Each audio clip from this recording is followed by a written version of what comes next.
Life happens, and not always the way we expect it to.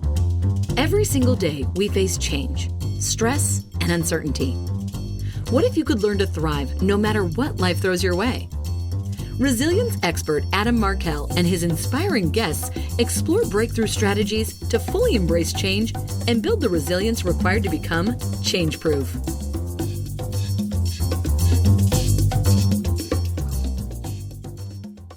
Hey everyone, it's Adam Markel, and today's podcast will be just a little bit different in that I'm not going to be interviewing anybody. I'm sort of going to be sharing a bit of good news, amazing news actually. Something we've been working on for a very long time is coming to fruition, and that is that we are in the process of introducing our new brand to the world. And it's an interesting thing because our work is not new. In fact, we've been engaged in the work that I'm going to share a little bit more about in a moment for more than 8 years. But the brand itself is something that is brand new, which is really exciting, actually. So without further ado, let me just kind of set a little context and then share some information about this. And hopefully this will be something that is interesting and informative and a resource to all of you that are listening, or many of you that are listening.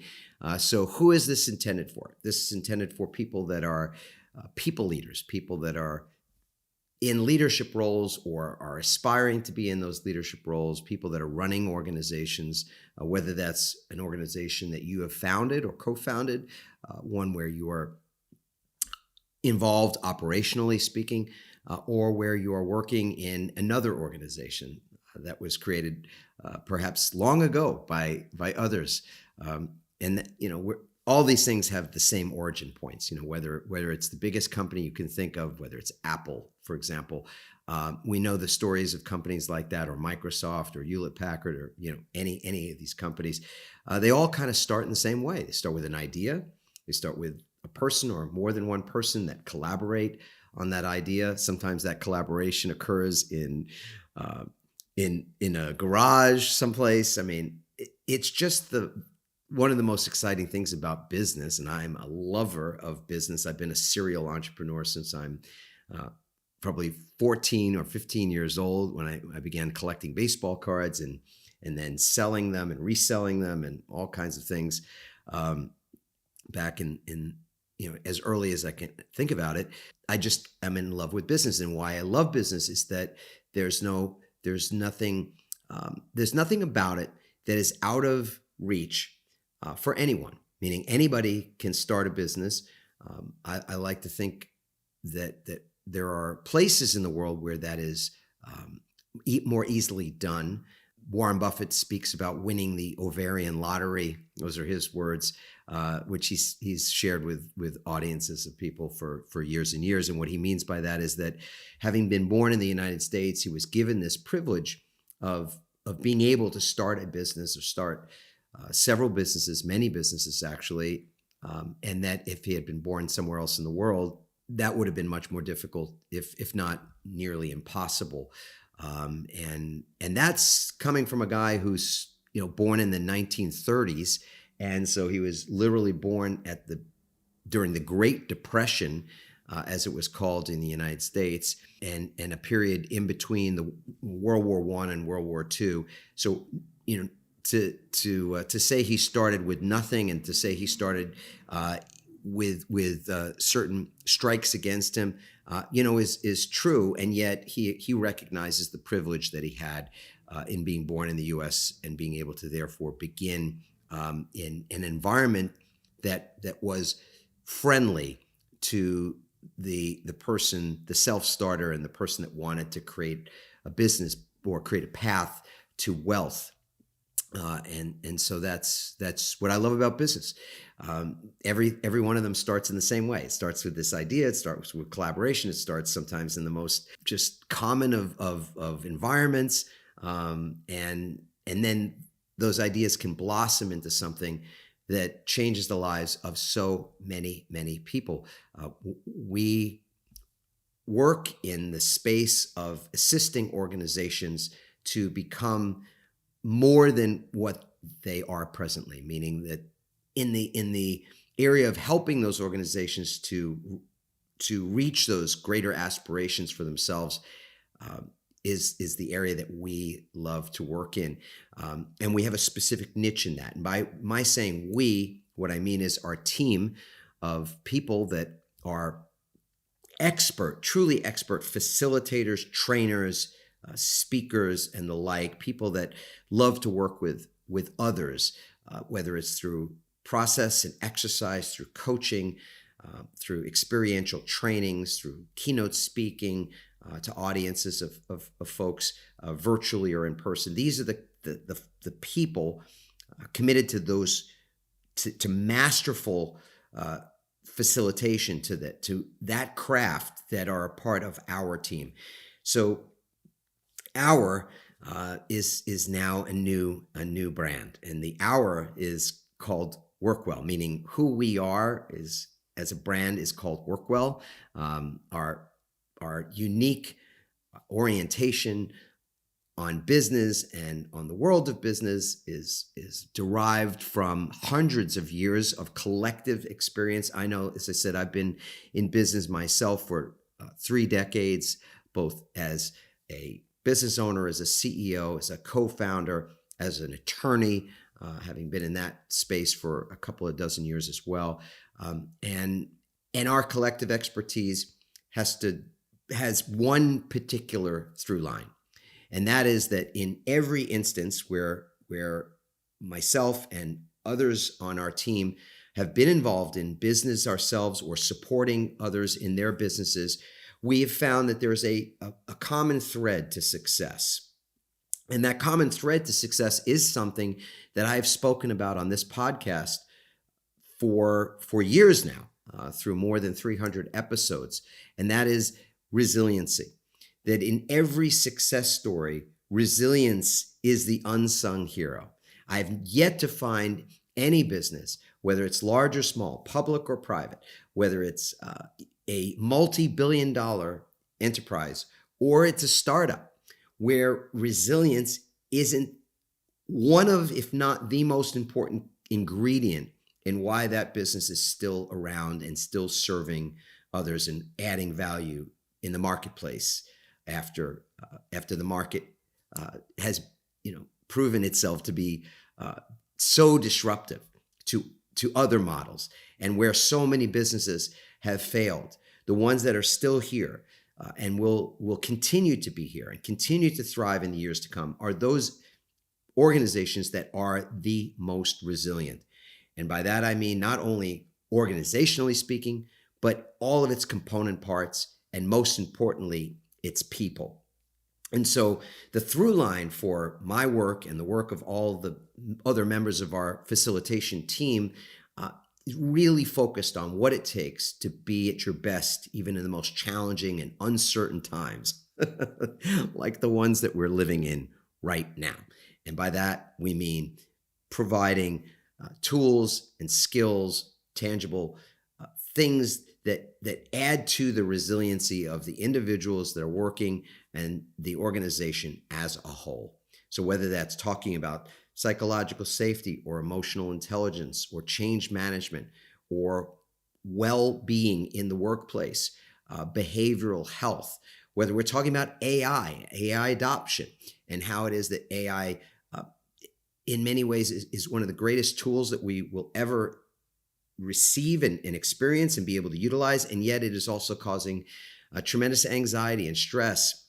So when it comes to stress management, when it comes to how it is that we are able to perform at higher and higher levels over longer periods of time, what it actually means from a brain health standpoint or a neurological standpoint, mentally, emotionally, physically, spiritually speaking, to be more resilient in the face of change, to be able to perform at higher and higher levels in the face of constant, never-ending change. This is the arena that our team works in.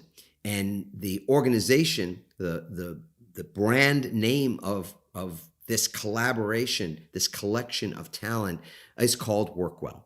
And so for those of you that would like to check out who we are and what we're doing and how our talents have have collaborated and what it looks like in terms of case studies and the many, many people and organizations that we have already served for, as I say, collectively a long, long period of time.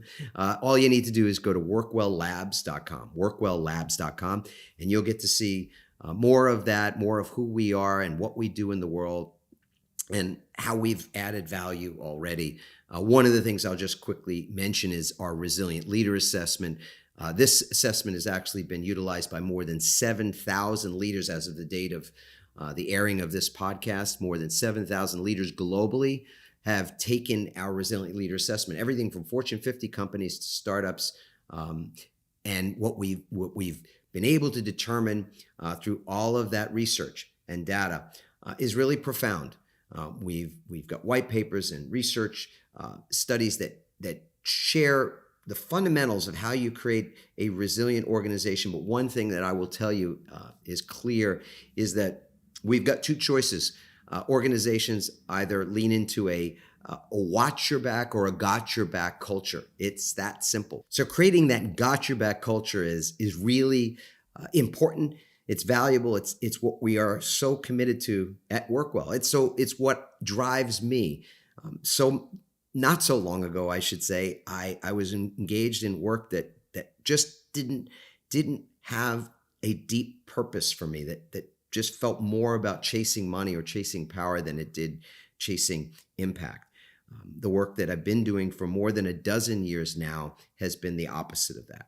And the collection of amazing people that we have as part of our team, and it's an expanding team of people that have that same craving, that yearning to have greater purpose in their lives in what they do, that is so in alignment with our company's mission and with my own personal direction in life to help other people to find that as well. And that is our commitment, that when we go into an organization, we want to meet them where they are. And often we see low engagement scores, high absenteeism, people that sick days that we know is really related more to stress than it is to anything structural that's wrong in their lives. We see attrition, of course, and performance standards that are just not exemplary. And what that tells us in total is that people are not actually meeting their true potential, and that organization therefore isn't meeting its true potential.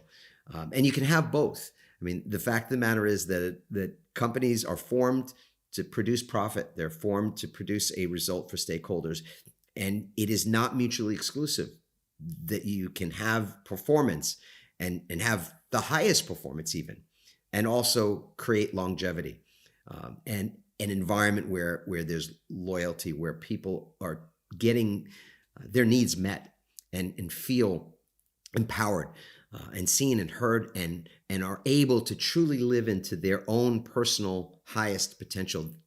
Those things are not mutually exclusive. So to create work cultures of well-being is what Workwell is committed to.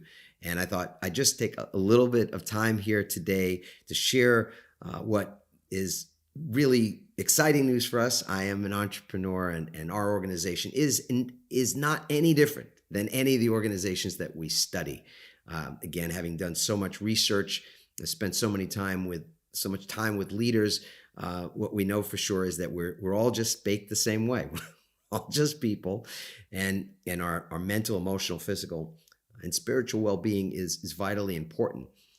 And so what I love is that we have solutions for those things.